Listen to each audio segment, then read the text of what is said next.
She can't keep blocking the sidewalk with that wheelchair. This isn't a hospital. That's what Cora Halden, president of our HOA board, said loud enough for my daughter to hear. You ever see the moment when a kid's whole world just stops?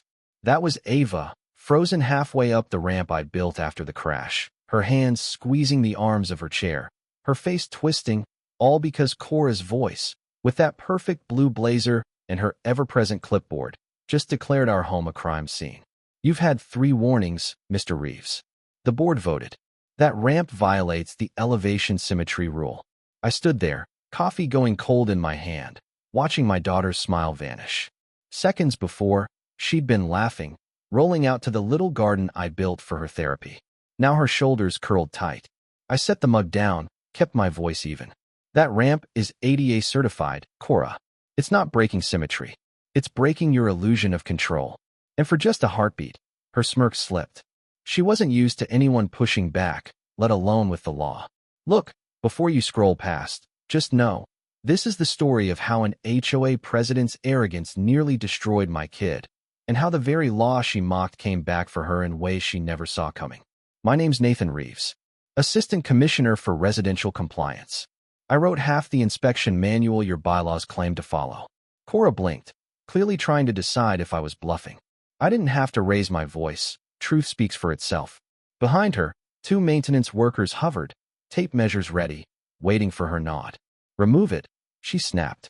The board approved it unanimously. Uniform. That's what she called it. Not sentimental, uniform.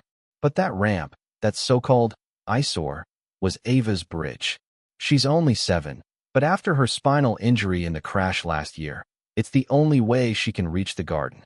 Every inch of her recovery has happened on that wood, one careful roll at a time. Now Cora wanted it gone, like it was clutter.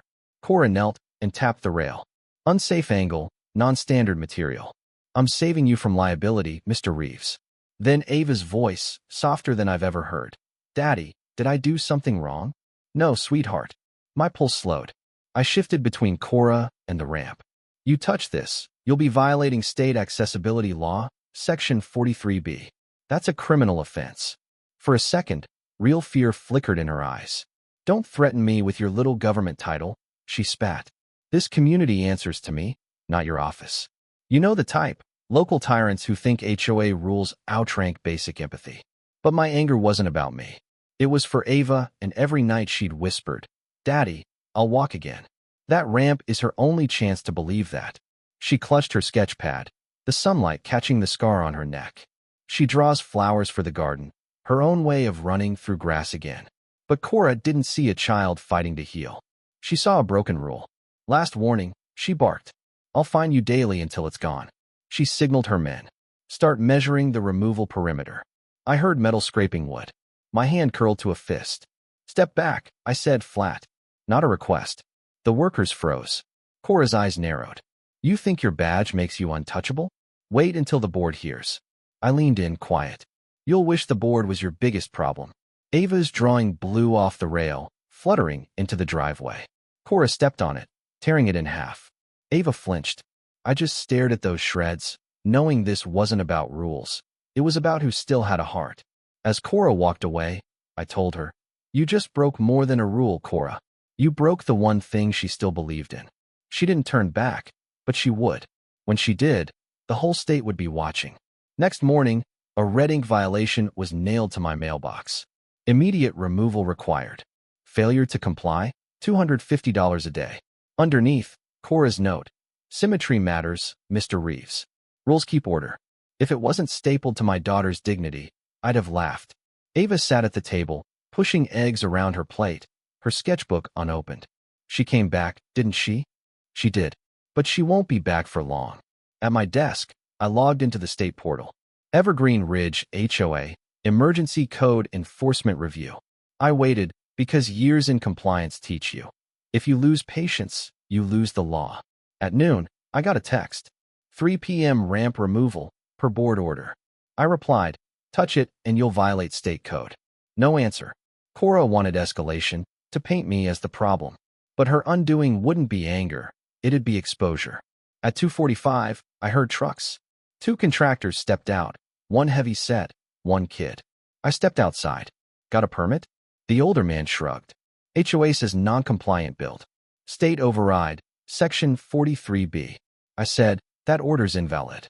You touch this ramp, you'll answer to a judge. The younger guy looked scared. Just following orders. Then get it in writing.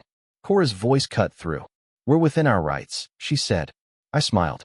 Then you know your charter forbids interfering with medically necessary structures. She hesitated, then doubled down. Not anymore, I said. I wrote the memo 3 years ago. The workers left. Cora spat. You think you're untouchable. But the state answers to facts, and I'm collecting them, I told her. She stormed off. That night, Ava whispered, Daddy, why does she hate us? I wanted to lie, but I told her the truth. Some people think control equals safety. They're wrong. The next day, I filed the audit request. But evidence means nothing without witnesses. That's when I visited George Tanner, the retired electrician, always polite, always hiding behind his garage curtain. You saw what happened, didn't you? He wouldn't look at me. Not my business. A child was hurt, George. My child. He shifted, blocking a small camera charging on his workbench. Cora keeps lists. Who talks? Who gets fined? My wife's buried here, Nathan. I can't risk losing our home. He wasn't a coward. He was just tired of watching little tyrants grind people down. I pressed. You think I'd let her touch your house? But I can't do this if the truth stays locked in that camera. He hesitated, then unplugged it and handed it to me. Footage from last week. I didn't delete anything. Across the street, Cora watched, pretending to sort mail. She's watching, George whispered. Let her, I said. The walls are closing in. That evening, I uploaded the footage. It matched the day Ava fell. Cora's voice, crystal clear. Maybe now he'll stop hiding behind his job title. It turned an accident into intent. I called Detective Morales. I've got something you'll want to see. He paused. You sure you want to make this official? It already is. By sunrise, state vehicles lined the street. Morales's team moved in, silent, methodical, no drama. I outlined violations. Morales said, you need more than paper. You need testimony. Right on cue, George stepped up. You said they'd protect me? Morales nodded. George handed over hard drives, emails, audit logs, recordings. She falsified votes. Anyone who disagreed got fined until they sold. Morales sent officers to help him retrieve every scrap of evidence. As George left, he looked back. You ever wonder what makes people like her? Control, I said. Some people mistake it for purpose. He nodded. Let's take it away. That evening, Cora tried to rally her allies. But the audit was already rolling. Morales showed me what we'd found.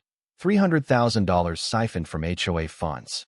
The only missing piece, her direct involvement in the ramp incident. My phone rang after midnight.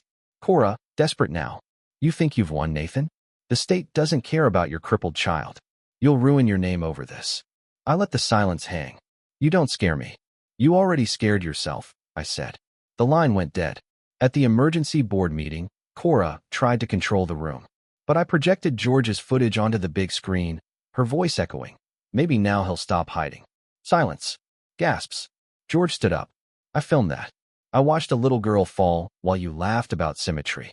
The room erupted. Cora's power, built on fear, crumbled. In court, I spoke as a father. My daughter was 7 when a woman decided rules mattered more than compassion. I held up Ava's blue crayon drawing of the ramp. This is what she called a violation. George followed. You fined me for watering my roses, Cora. You made me ashamed of remembering my wife. Applause thundered. The state dissolved the HOA. Restitution ordered. Criminal charges pending. As Cora was let out, her eyes met mine. No fire, just disbelief. Evergreen Ridge finally belonged to its people. Now, when I walk the block, I see bikes in the street, hear laughter. Neighbors swap stories, repaint fences together. Ava draws her ramp, now surrounded by neighbors, flowers, even George with his roses. Getting better at balance, she says. You and me both, I reply. Is the mean lady going to jail? Ava asks. Probably. But the important thing is, she can't hurt anyone else. She smiles. Then we won. Yes, sweetheart. We won. Weeks later, the community gathered to form a council, volunteer, not an authority. George pruned his roses, smiling as Ava gave him a drawing labeled for Mr. Tanner, who told the truth. At the ramp, a new bronze plaque read, The Ava Reeves accessibility standard. Because fairness should never need permission. For the first time, laughter echoes across the water. This neighborhood's not perfect, but it's alive. That's the difference between fear and freedom. One demands obedience. The other invites trust. If you've ever faced a bully with too much power, or if you've seen someone fight for their rights, share your story below. Do you think justice finally won? Or was this just the beginning? Let me know where you're watching and what you would have done if it were your child's ramp on the line.